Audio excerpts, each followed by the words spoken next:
So I was super, the sports car, I love it. I love it. Give me more of this.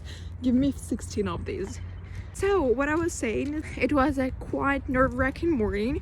Well, the very morning that I spent with my Bible and with God and just contemplating and looking, sitting on my favorite, the safest place in the house, in my room precisely.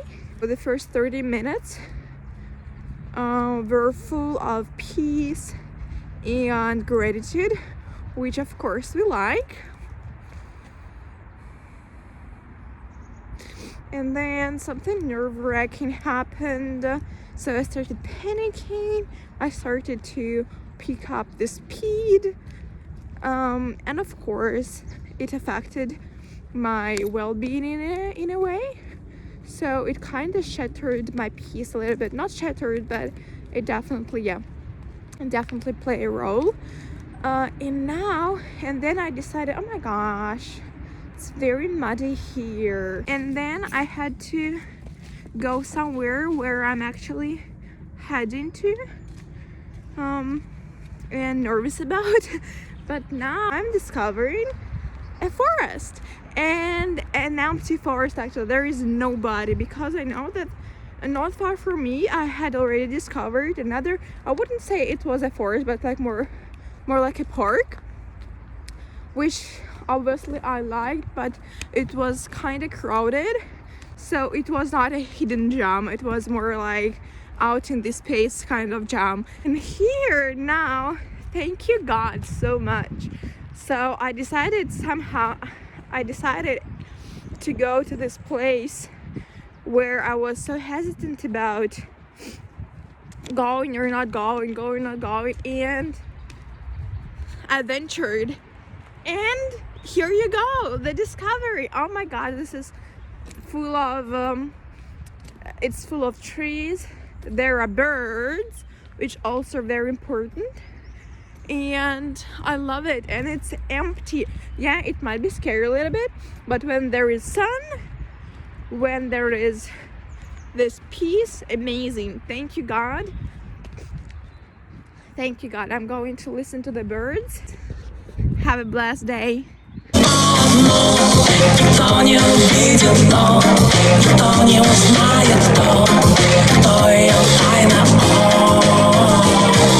Но никто не увидит, но. So I just wanted to say that I used to always say that I'm a moody person, and I didn't really do much about that. I just accepted it as a fact without even having fathomed the fact that it might have to do something with the habits, and that there is actually a way out. There is actually a way of navigating how you can be a moody person but still cope with this. And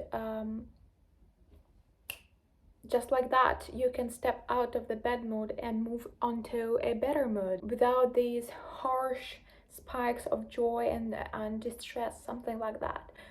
And yeah, I don't know what, I have to actually pause and think of the reasons what threw me off balance so much, so dramatically, because I was doing pretty amazing all this day, up until I came from a walk, and I don't know, I just immediately had this desire to take a nap, and I just could not collect myself. And I'm having an important call, a working call in 2 minutes. I actually do these things, and one of the biggest things is a list of enjoyable tactile sensory things.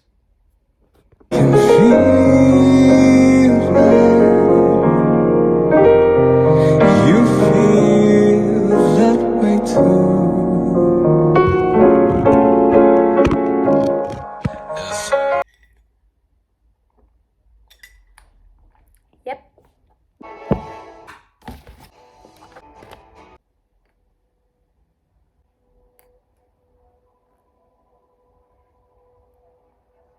Oh, baby. Oh, my Shayla. Oh, with Demi Moore.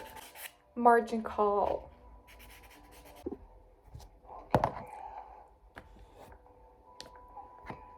Oh, ew.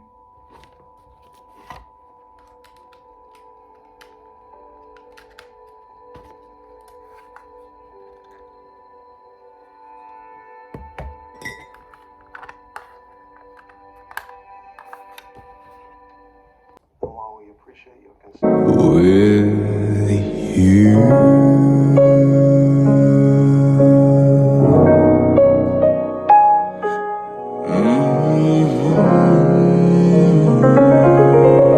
I love the colors. Please don't mind my appearance. I'm feeling a little bit sick. I've just started watching this Stealing Beauty, and it's a beautiful film set in Italy. And I'm someone who always loved to travel, and whose passion, whose one of the passions was traveling. And I just realized that even such a light, genuine, simple, um, a really very not controversial thing as traveling still had managed other people to bring me down and to tell me that it must be not right, that I retiens I travel. And right after that, it reminded me as well that whenever I shared my goals, my aims, or even my passions with other people, I was met with so much resistance. I have no idea what it was, if it was envy or jealousy, or I honestly don't know. But first, long ago, it had disturbed me, it had troubled me. Then I just understood that whatever it was something that I had, that I didn't need to be worried about. Whatever people felt like, it's their business, and it's none of my business. But now, what's hurting, what's kind of aching, is that now I see these people taking these steps towards, let's say, traveling, but actually that's a lot other things too. They just gravitate toward the things that I had told them before, and that they had diminished, that they had made light of, that they had made fun of. Now I see them go in the same direction. Like, it feels like, oh my gosh, it had happened to trouble me that you were against it, and now you're doing it on your own.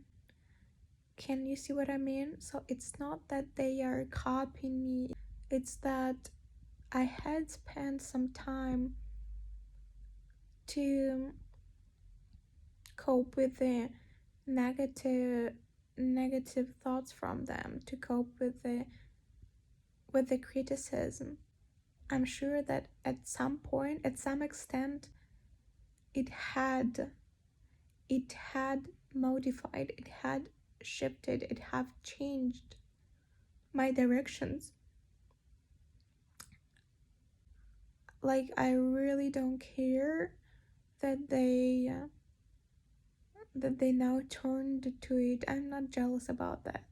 What aches me is that had I not listened to them at all, had it not had any effect on me,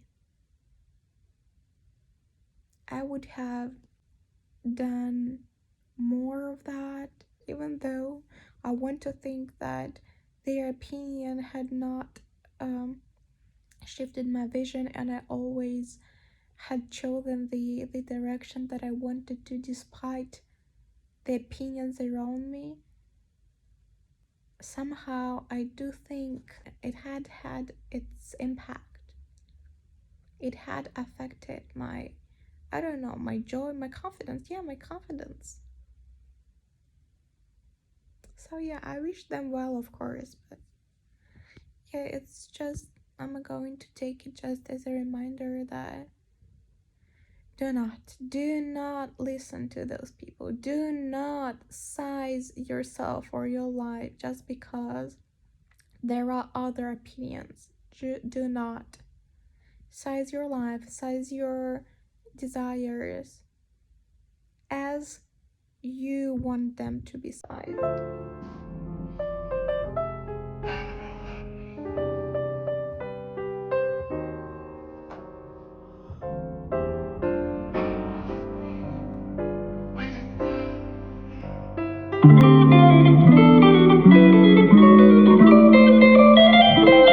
Мне дано, но так легко моим плечам к началу дня несет меня мой дельтаплан, мой дельтаплан.